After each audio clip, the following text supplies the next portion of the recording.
भारत है। Bright spot अगर दुनिया भर में कोई है तो भारत है। चलिए देश के सवाल पर आते हैं। जो आरोप हैं कि विदेश में जाकर क्या देश की बुराई करते हैं राहुल गांधी, विदेशी धरती पर चीन की तारीफ, क्या राहुल भारत पर ही सवाल उठा रहे हैं, ये भी आरोप है। चुनाव के वक्त विदेशी धरती पर राहुल का बयान क्या देश विरोधी है या भारत विरोधी है, क्या जायज है? राहुल को सिर्फ चीन की तरक्की ही क्यों दिखती है, भारत की क्यों नहीं, ये भी आरोप लगा रहा है।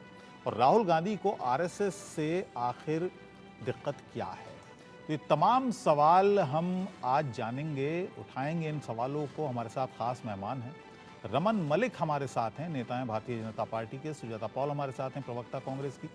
राहुल लाल हमारे साथ हैं, जाने माने राजनीतिक विश्लेषक हैं। डॉक्टर सौरभ मालवीया हमारे साथ हैं, आरएसएस के विचारक हैं। और युवराज पोखरना हमारे साथ हैं, जाने माने कॉलमनिस्ट हैं। रमन मलिक जी, राहुल गांधी ने जो कुछ कहा है चाइना के बारे में, आरएसएस के बारे में, बीजेपी के बारे में, उसमें आपको देश विरोध कहाँ नजर आ रहा है? चाइना के बारे में उन्होंने जो कुछ कहा है, उन्होंने कहा कि चाइना ने अपने प्रोडक्शन पर ध्यान दिया है, रोजगार के अवसर ज्यादा पैदा किए। बड़ी व्यवहारिक सी बात की है उन्होंने।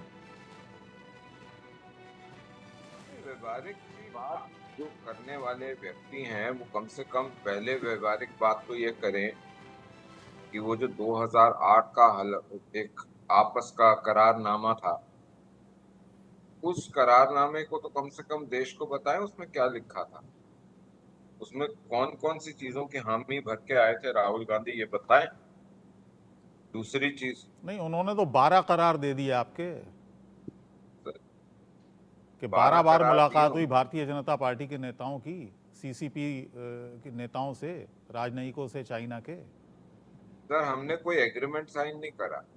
अच्छा, उन्होंने किया? उन्होंने एमओयू साइन करा है ना कांग्रेस पार्टी और सीसीपी का, अगर नहीं करा तो मना करें। दूसरी चीज सर, जो सबसे बड़ा सवाल इस दौरे का होना चाहिए वो ये होना चाहिए कि आज भारत के एलओपी को इंटरनेशनल कांग्रेस की ये जो भी सैम पिट्रोदा जी को जो भी दिया हुआ है, हुआ तो हुआ को जो पदभार दिया हुआ है, उन्होंने ये क्लेम करा है भारत का एलओपी पप्पू है, और उन्होंने बोला वो पप्पू नहीं है, शातिर है।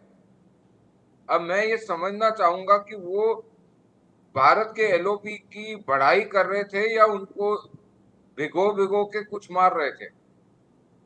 तीसरी चीज सर, जब राहुल गांधी ये बोलते हैं कि चाइना की प्रोडक्शन जी, तो मेन इशू ये आता है देखना कि जब हम आजाद हुए और वो आजाद हुए तो वो कहाँ थे, और उन्होंने स्पीड कब पकड़ी, हमसे पहले कैसे पकड़ ली स्पीड, क्या उनके पास विजन था?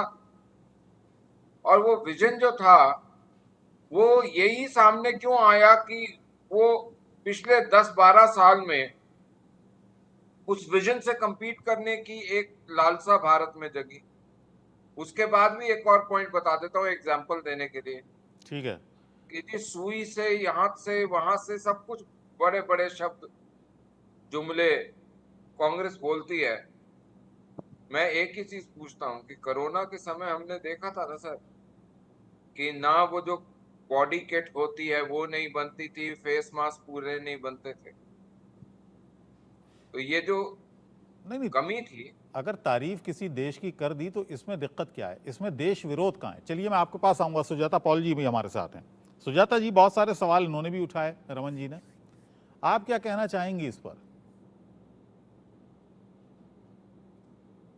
एक बात तो पक्की है कि जब आप राहुल राग की बात करते हैं तो राहुल जी की हर बात पर भाजपाई और आरएसएस केवल विलाप कर सकते हैं।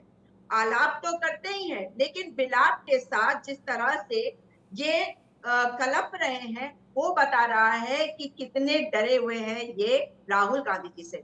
प्रधानमंत्री नरेंद्र मोदी जाते हैं विदेश की धरती पे, कहते हैं पिछले 70 साल में कुछ नहीं हुआ, अरे लोग कहते थे कहाँ पैदा हो गए हम, इस तरह कहकर लोगों का मजाक उड़ाते हैं। नोटबंदी के बाद जाके कहते हैं कि अपने देश में लोगों के पास पैसा नहीं होता था, पैसा देने के लिए किसको? उस रसोइये को जो बेटी की शादी के लिए पैसे के बिना काम नहीं करेगा। और बेटी की शादी आप जानते हैं ना कितना महत्वपूर्ण होता है हमारे देश में। मगर आरएसएस के बारे में अगर बात करी जाए तो राहुल गांधी जी ने क्या गलत बात कही है?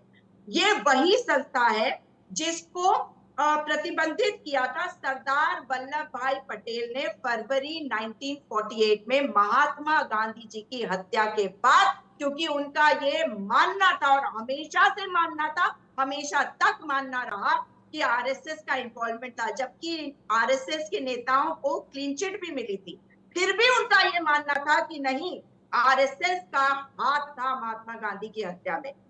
महात्मा गांधी के बारे में ये जो समझते हैं आरएसएस वाले, वो आपने और हमने देखा है, प्रज्ञा ठाकुर को देखा है, लोगों को महात्मा गांधी को के पुतले बनाकर गोली मारते हुए देखा है।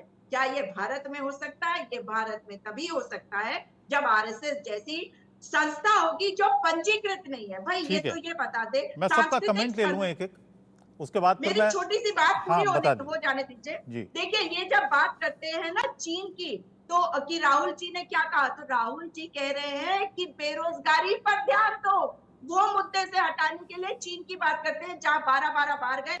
और आरएसएस और भाजपा दोनों का रिश्ता है चीन के साथ। लाल आंखें नहीं, लाल शर्ट पहन कर जाते हैं शी जिनपिंग के सामने प्रधानमंत्री नरेंद्र मोदी। जी ठीक है। राहुल लाल जी, बहुत सारे ऐसे बयान, मैं 2014 से पहले के देखूं तो चीन की तारीफ में भारतीय जनता पार्टी के नेताओं ने